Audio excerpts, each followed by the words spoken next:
नमस्कार दोस्तों, आप सभी का स्वागत है हमारे YouTube channel BCS basic physics में। आज के इस वीडियो में हम बात करेंगे कि कक्षीय इलेक्ट्रॉन का चुंबकीय द्विध्रुव आघूर्ण। इससे पहले हमने धारावाही लूप के कारण से चुंबकीय द्विध्रुव आघूर्ण तथा छड़ चुंबक के कारण से चुंबकीय द्विध्रुव आघूर्ण के फॉर्मूले सूत्र व्यंजक देखे थे। आज के इस वीडियो में आप देखेंगे दोस्तों कि हमारे पास में एक परमाणु है और उसमें उपस्थित जो इलेक्ट्रॉन है वो नाभिक के चारों ओर चक्कर लगा रहा है।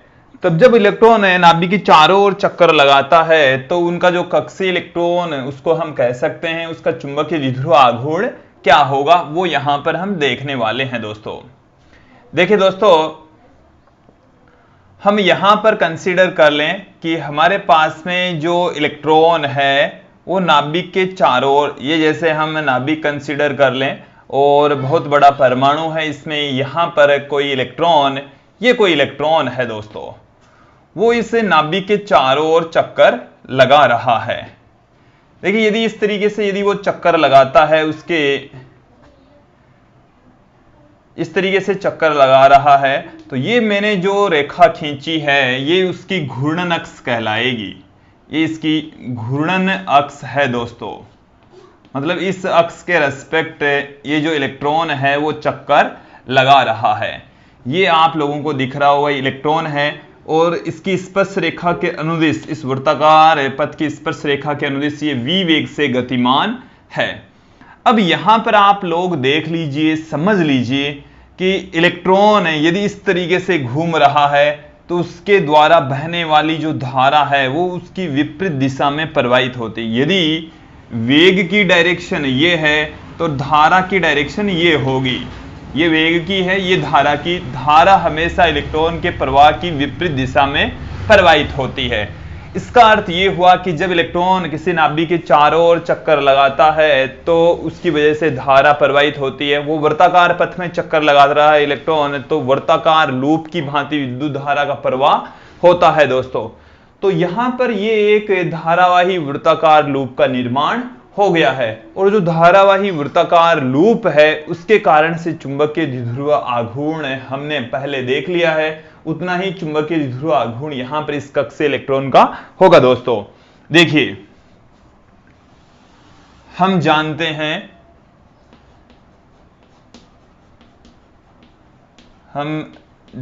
हैं कक्षीय इलेक्ट्रॉन का चुंबकीय द्विध्रुव आघूर्ण,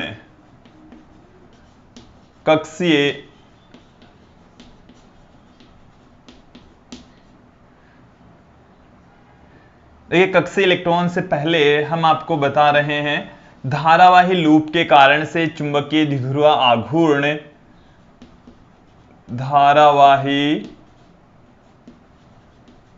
लूप के कारण चुंबकीय द्विध्रुव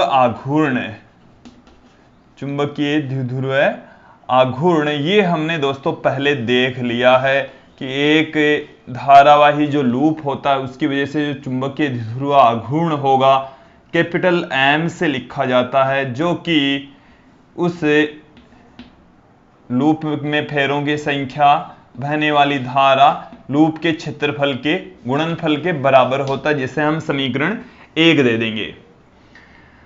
कक्षीय इलेक्ट्रॉन के लिए अब इसी फॉर्मूले को हम अप्लाई करेंगे।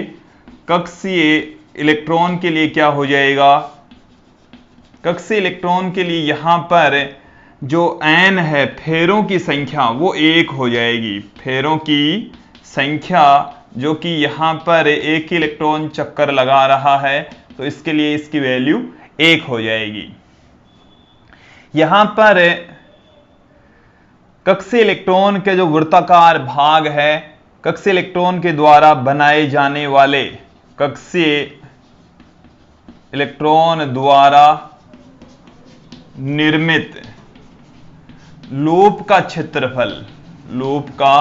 क्षेत्रफल, देखिए दोस्तों हम ये कंसीडर कर लें कि हमारे पास में जो इलेक्ट्रॉन है वो स्मॉल r त्रिज्या के वृत्ताकार पथ पर चक्कर लगा रहा है। कक्षीय इलेक्ट्रॉन की त्रिज्या ये वृत्ताकार पथ की त्रिज्या है दोस्तों, और वो हम कंसीडर कर लें स्मॉल r है तब वृत्ताकार भाग का क्षेत्रफल हो जाएगा पाई r स्क्वायर। इसको मैं देता हूं समीकरण 2, इसे हम देते हैं समीकरण 3। ये जब एक पूरा चक्कर लगाता है तब पाई r स्क्वायर क्षेत्रफल कवर होता है। अब यहां पर हम बात करेंगे इलेक्ट्रॉन द्वारा प्रवाहित धारा।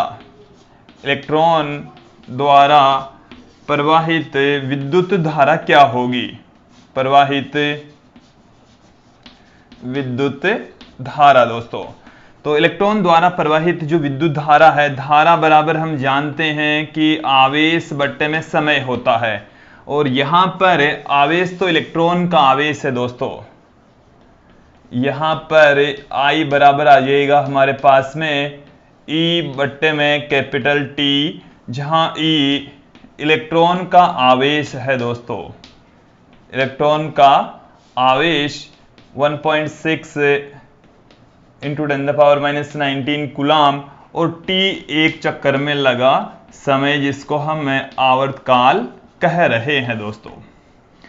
तो यहां पर हमारे पास में, इसको मैं दे देता हूं समीकरण 4, समीकरण 2, 3 और 4 को हम समीकरण 1 में पुट कर देंगे। समीकरण 2, 3 और 4 को समीकरण 1 में रखने पर, समीकरण 1 में रख देंगे, हमारे पास में क्या आ जाएगा दोस्तों? m बराबर हमारे पास में निकल कर आ रहा है 1, I की वैल्यू है E by capital T into में pi into small r square. ये हमारे पास में आ गया। हम जानते हैं, देखिए दोस्तों, हम t के स्थान पर क्या पुट कर देंगे? ओमेगा की टर्म्स में इसको पुट कर देंगे।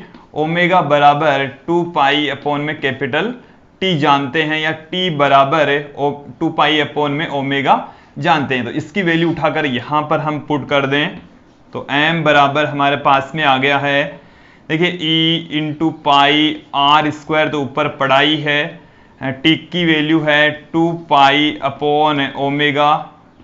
ओमेगा यहां पर ऊपर चला जाएगा, पाई से पाई कैंसिल हो जाएगा, तो हमारे पास में फॉर्मूला आ गया 1/2 E ओमेगा r स्क्वायर दोस्तों। तो ये हमारे पास में कक्षीय इलेक्ट्रॉन का चुंबकीय द्विध्रुव आघूर्ण का फॉर्मूला आ गया, उसके आवेश, कोणीय वेग तथा त्रिज्या की टर्म्स में। हम उसके रेखीय वेग की टर्म्स में भी पुट कर सकते हैं। हम जानते हैं दोस्तों v बराबर होता है ओमेगा इंटू r, तो इसमें इसको मैं इस तरीके से पुट कर दूं 1/2 E omega r into r, तो इस ओमेगा इंटू r की जगह हम v पुट कर सकते हैं। तो हमारे पास में कैपिटल M बराबर आ जाएगा 1/2 EVR। EVR हमारे पास में आ जाएगा। ये हमारा है चुंबकीय द्विध्रुव आघूर्ण किसी कक्षीय इलेक्ट्रॉन के लिए। देखिए दोस्तों, हमारे सिलेबस में राजस्थान बोर्ड में इतना ही है, अन्यथा यदि हम एनसीईआरटी की बात करें तो इसको हम थोड़ा सा और प्रवर्धित रूप में, कि यदि पहली कक्षा में चक्कर लगा रहा जो इलेक्ट्रॉन है उसका चुंबकीय द्विध्रुव आघूर्ण की हम बात करते हैं तो उसको हम बोर मैग्नेट्रॉन कहा जाता है। यहाँ पर जो वैल्यू प्राप्त होती है V इंटू R, इस वैल्यू को हम बोर की परिकल्पनाओं का प्रयोग करते हुए उसकी वैल्यू चुंबकीय द्विध्रुव आघूर्ण का मान ज्ञात कर लेते हैं। यहाँ पर हमारे पास में सिलेबस में इतना ही है, और जो किसी इलेक्ट्रॉन का चुंबकीय द्विध्रुव आघूर्ण का फॉर्मूला है वो हमारे पास में इतना ही रहेगा, कैपिटल M बराबर 1/2 EVR के तुल्य। धन्यवाद दोस्तों, आप लोगों को ये वीडियो अच्छे समझ में आया होगा। धन्यवाद।